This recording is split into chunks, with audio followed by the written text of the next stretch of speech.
Mga idolo, nandito na ang isa sa pinaka-hype na NBA draft ngayon.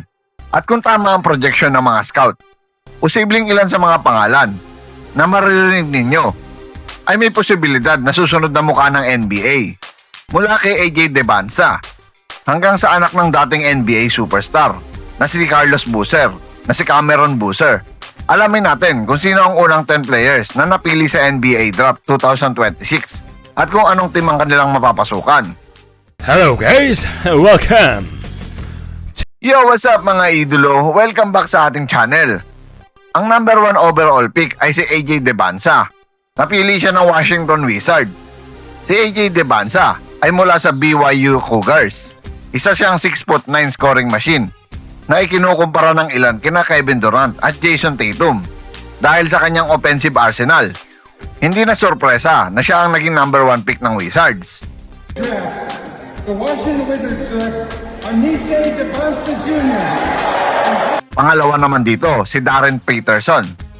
Pinili ng Utah Jazz si Darren Peterson mula sa Kansas. Isa siyang explosive guard na kayang umiscore mula sa kahit anong parte ng court. Marami ang naniniwala siya ang magiging franchise player ng Jazz sa mga susunod na taon. The Utah Jazz select Darren Peterson. Pangatlo, si Cameron Boozer, anak ng dating NBA star na si Carlos Boozer. Si Cameron Boozer ay napunta sa Memphis Grizzlies. Maraming analyst ang nagsasabing siya ang pinaka-complete player sa buong draft ngayon dahil sa kanyang basketball IQ, rebounding, passing at scoring ability. NBA draft. The Memphis Grizzlies select Cameron Boozer. Pang-apat, si Caleb Wilson. Pinili ng Chicago Bulls si Caleb Wilson mula North Carolina.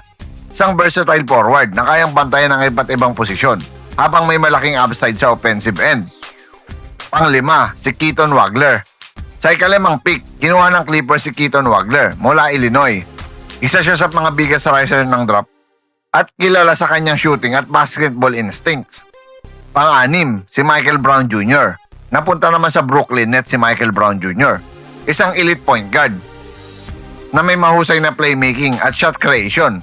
Posibleng siya ang maging bagong leader ng rebuilding Nets. Pang-pito, si Darius Akop Jr.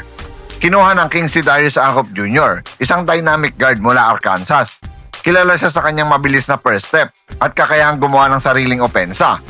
Pang-walo, si Kingston Flemings. Ang Hawks pinili naman si Kingston Flemings mula sa Houston. Isa siya sa pinaka-athletic na guard sa draft at may potential na maging future all-star kapag na-develop ng maayos. Pang-siyam, si Morris Johnson Jr. Sa ika-siyam na pick, pinili ng Dallas Mavericks si Morris Johnson Jr. Isang physical big man na may mataas na motor at mahusay na rebounding at rim protection. At pang-10 pick, si Braden Burris. At para sa ika-10 pick, napunta sa Milwaukee Bucks si Braden Burris mula Arizona. Isa siyang versatile wing na may malaking potensyal sa offense at defense. Marami ang naniniwalang steal na agad siya sa top 10. Sa tingin ninyo mga idolo, sino sa unang 10 picks na ito ang magiging Rookie of the Year? At sino naman ang posibleng maging susunod na NBA superstar? I-comment ninyo ang inyong sagot sa baba. Huwag kalimutang i-like ang video, mag-subscribe sa channel, at pindutin ang notification bell para lagi kayo updated sa latest NBA news, trades, at draft updates. Maraming salamat sa panonood at kita-kits sa mga susunod nating upload. Dahil dito sa channel na ito, basketball ang tunay na panalo. Once again, this is your Spotlights in Sports. Maraming salamat mga ka-sports.